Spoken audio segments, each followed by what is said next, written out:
Сәлем достар. Бүгін бізде 2006 жылғы пиланың 3-ші бөлімі. Кино режиссері. Алдыңғы бөлімде біз новичок деп айтқан Даррен Лин Боусман. Алдыңғы бөлімдегі керемет жұмыстың арқасында бұған енді бәрі сенген секілді. Кинода әлі де бізге таныс кейіпкерлермен шатасып жатқан сюжеттер. Бұл бөлім пиланың басқа бөлімдерінен қарағанда ең қорқыншысы.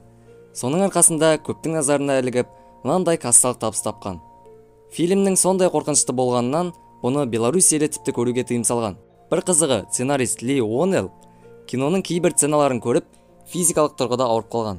3-ші бөлімі басқа бөлімдерден қарағанда ең ұзағы, почти 2 сағат. Бәлкім ажал ойындары көп болатын шығар. Оны біз қазір білетін боламыз. Сіздермен бірге QRF ұжымы, бүгін біз пиланың ең ұзақ бөліміне шолу жасаймыз.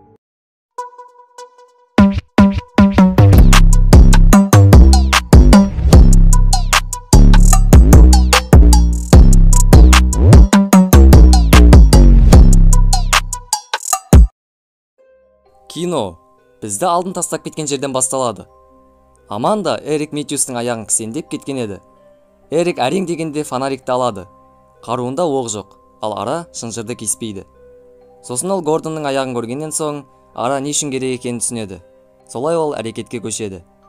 Сонда бірінші бөлімдегі екеуі бір күн бойы жасай алмаған нәрсені мынау тұрып 5-ақ минутта ойнан жасап тастады ма? Сәл күте тұруға болмас па еді? Бәлкім оны біреулер тауып қалар дегендей. Полициялар есікті сваркілеп бір аумаққа келеді. Ол жерде біреудің денесі бөлініп жатыр екен. Сосын бізді Марк Хоффман деген келесі бөлімдерде басты кейіпкері болатын адаммен таныстырады.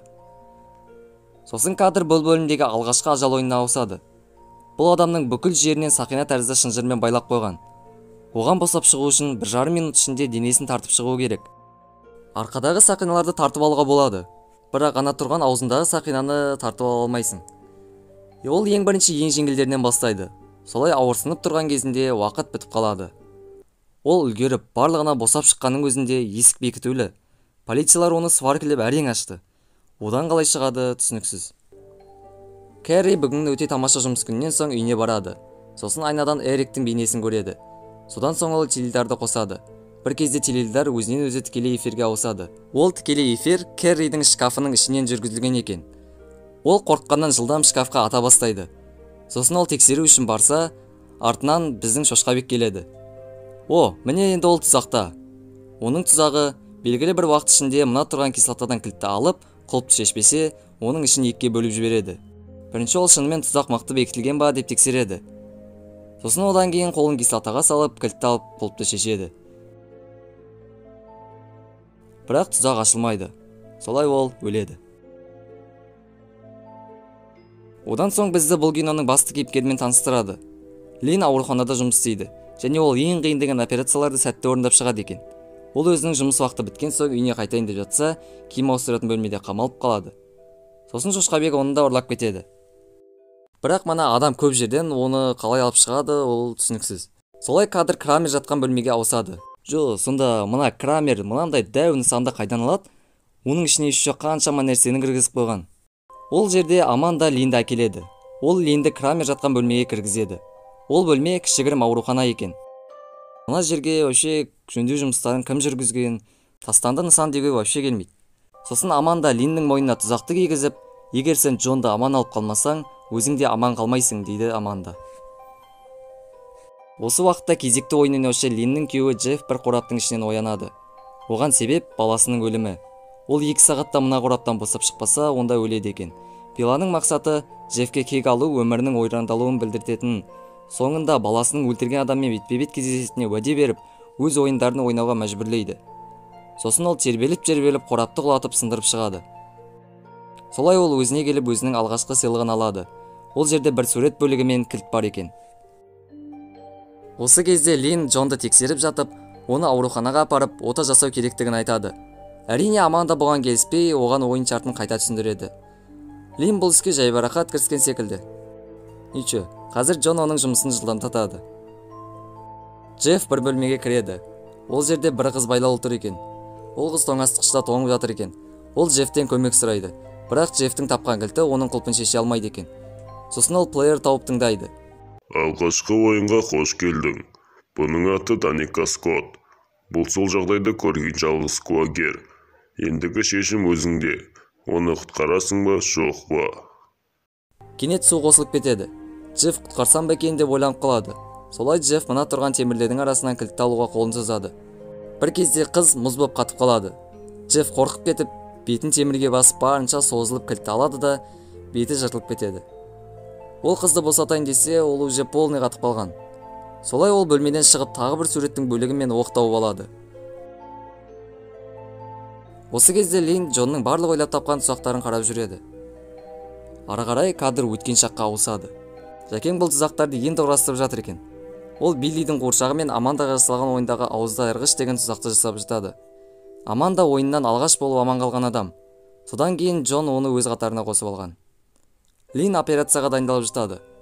Ал Джефф кезекті ойынға бара жатады. Келесі бөлмеде ол бір адамның айқайын естиді. Биллидің түсіндіруіне қарағанда бұл сот екен. Ол баласын өлтірген адамға небәрі 6 ай берген. Джеффте таңдау: сотты өлтіру немесе баласының ойыншықтарын тіпті қызына да бермей сақтап жүрген ойыншықтарды өртеп сотты құтқару. Сол кезде бір шошқа ет тартқышқа тартылып соттың үстіне түседі. Джефф басында бұдан керемет әсер алып тұрады.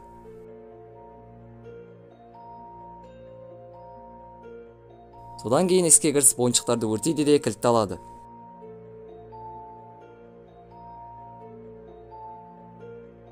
Сотты құтқаруға барса, соттың жатқан жері тартылған шошқаға толған екен. Солай бұл бәрібір де сотты құтқарады. Лин операцияны бастайын деп жатады. Қолы дірілдеп, Джонның бас сүйегін кесе алмайды. Содан соң жиналып операцияны бастайды. Операция өз әсерін беріп, Джонның қолын қимылдатады. Бірақ одан соң ол есінен танып, өзінің әйелімен жүрген кезін ойлап, Линнің қолынан ұстап, оны жақсы көретінін айтады. Аманда оған қызғанышпен қарап, кетіп қалып, өзінің бөлмесінен бір қорапты шығарып, ішінен өз-өзін зақымдаушы құралдарды шығарады. Содан соң ол жамбасын кесуге кіріседі. Ол солай өзін тынышталдырып, қайта операция бөлмесіне кіріп, Джон тоқтатпаса, Линді жарақаттауға баратын еді. Джефф ары қарай жүріп, тағы сурет пен пистолеттің магазинін тауып алады. Ол бір кезде теуіп қалып, бір есікті ашады. Оның ішінде Джеффтің ұлының өліміне кінәлі жүргізуші Тимоти тұзаққа байлау тұр екен. Бұл құрылғы Тимотидің қолын, аяғын, содан соң басын бұрып сындырады екен. Кілт мылтықтың шүріппесіне байлаулы. Егер кілтті тартса, мылтық атылады. Осы кезде өте ақылды сот қолы жоқ секілді Джеффке оны құтқару керексің деп шырпыр болады. Джефф кілтті жай тартып, одан соң алып, өзі қашып қалса, мылтықтың алдында сот тұр екен. Сонда мынау деген ойыншықтарды бекер өртеді ма? Ең болмаса Тимотиді құтқара алатын шығар деп ойласам, ол кілтті қайта тығарын білмей, оны құтқарып үлгермей Тимоти де өледі. Сосын Джон Аманданы шақырып, Линнің мойнындағын шешіп, оны босат дейді. Бірақ Аманда Линге ашуланып, оны босатпайды. Джефф сол кезде тапанша, соңғы сурет бөлігін табады. Және басында тапқан кілттің есігін. Жәкең Амандадан оны босатуын қайта-қайта сұрайды. Аманда бәрібірде қолындағы қарумен Линді атады. Ал Лин күйеуі Джеффтің қолына құлайды. Джефф сол кезде қолындағы қарумен Аманданы атады. Джон солай бәрін айтып береді. Сөйтсек, бұл ойынның бәрі Джефф пен Лин үшін ғана емес, Аманда үшін де болған екен. Ол Джефф пен Линнің ерлі-зайыпты екенін айтпайды. Ол өзінің опасыз көмекшісінің соңғы сынағын өткізу үшін олардың ортақ трагедиясын одан жасырады. Джефф Джоннан бар зұлымдығы үшін кек ала алады. Джон оған сен мені кешіре аласың дейді. Бірақ ол кешірдім деп қолына ара алып, Джон Крамердің тамағын кесіп жібереді. Джон соңғы сәтте плеерді қосып үлгеріп, Джефф бар шындықты біледі. Джон өлген соң Джеффтің әйелі де өліп, қызы қайда екенін Джефф енді біле алмайды. Осылай кино аяқталады. Не достар, осылайша бәрі біту керек деп ойлайтын шығарсыздар. Джон Крамер өлді, оның оқушысы Аманда да өлді. Бірақ бұлай бәрі оңай біте салмайды. Пила әлі де жалғасады. Біз енді ғана 3-ші бөлімді көріп болып шолу жасап жатырмыз. Алда әлі бірнеше бөлім бар. 4-ші бөлімді әлі көрмедік. Егер 4-ші бөлім шықсын десеңіздер, осы видеоға 1000 жарым лайк жинап тастайық.